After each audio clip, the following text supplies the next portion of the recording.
بسم اللہ الرحمن الرحیم۔ السلام علیکم۔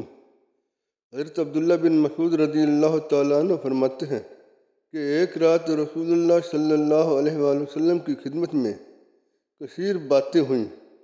پھر صبح ہم آپ صلی اللہ علیہ وآلہ وسلم کی بارگاہ میں حاضر ہوئے تو آپ صلی اللہ علیہ وآلہ وسلم نے فرمایا، میرے اوپر انبیاء اپنی امتوں کے متبعین سمیت پیش کیے گئے تو کسی نبی علیہ السلام کی امت کا بڑا گروہ اس کے ساتھ تھا اور کسی نبی علیہ السلام کے ساتھ کوئی ایک آدمی بھی نہ تھا، کیونکہ بعض نبی صرف اپنے نفس کی اصلاح کے لیے بھی دنیا پہ آئے ہیں۔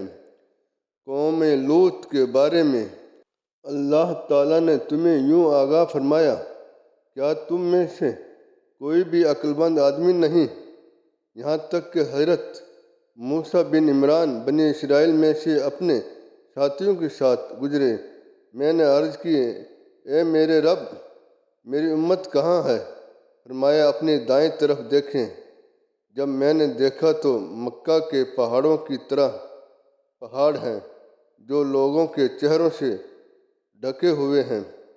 فرمایا، اے محمد صلی اللہ علیہ وسلم، راضی ہو؟ میں نے عرض کی، اے میرے رب، راضی ہوں۔ فرمایا، اب بائیں طرف نظر کرو۔ پس میں نے ملاحظہ کیا زمین کا کنارہ لوگوں کے چہروں سے ڈھکا ہوا ہے۔ فرمایا، اے محمد، راضی ہو؟ میں نے عرض کی، اے میرے رب، راضی ہوں۔ فرمایا، ان سب کے ساتھ 70,000 جنت میں بغیر حساب کے داخل ہوں گے۔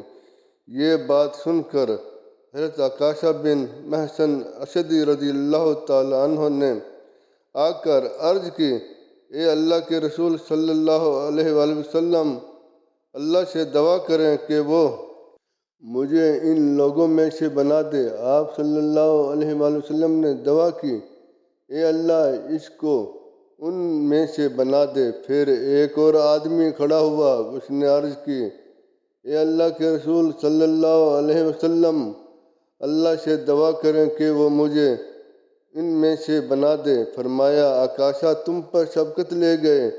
پھر رسول اللہ کریم صلی اللہ علیہ وآلہ وسلم نے لوگوں سے فرمایا، تم پر میرے ماں باپ قربان، اگر تم سے ہو سکے ان 70 سے ہونا تو ان سے ہو جانا۔ پس اگر تم عاجز ہو اور تمہارے عمل کوتاہ ہوں تو پہاڑ والوں سے ہونا۔ پس اگر تم عاجز ہو اور تمہارے عمل کوتاہ ہوں تو کنارے والوں سے ہونا، کیونکہ میں نے کئی لوگوں کو ایک دوسرے سے ملتا جلتا دیکھا ہے۔ پھر فرمایا، مجھے امید ہے کہ میرے امتی تمام جنت والوں کا چوتھائی حصہ ہوں گے۔ تو قوم نے اللہ اکبر کا نعرہ لگایا۔ پھر فرمایا، بے شک مجھے امید ہے کہ وہ جنتیوں کا ایک حصہ ہوں گے۔ تو قوم نے اللہ اکبر کا نعرہ لگایا۔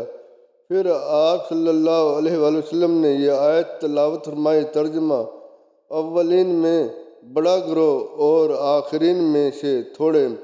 پس لوگوں نے آپس میں ایک دوسرے سے مذاکرہ کیا کہ وہ 70,000 کون ہیں۔ بعض لوگوں نے کہا، وہ گروہ جو اسلام میں پیدا ہوئے اور اسلام پر ہی ان کی موت آئی۔ یہاں تک کہ بات رسول اللہ صلی اللہ علیہ وآلہ وسلم کی بارگاہ میں اٹھائی گئی تو آپ صلی اللہ علیہ وآلہ وسلم نے فرمایا، یہ وہ لوگ ہیں جو غلط قسم کے تعویذ گنڈے نہیں کرتے، نہ بری فال پکڑتے ہیں، اور وہ اپنے رب پر بھروسہ کرنے والے ہیں۔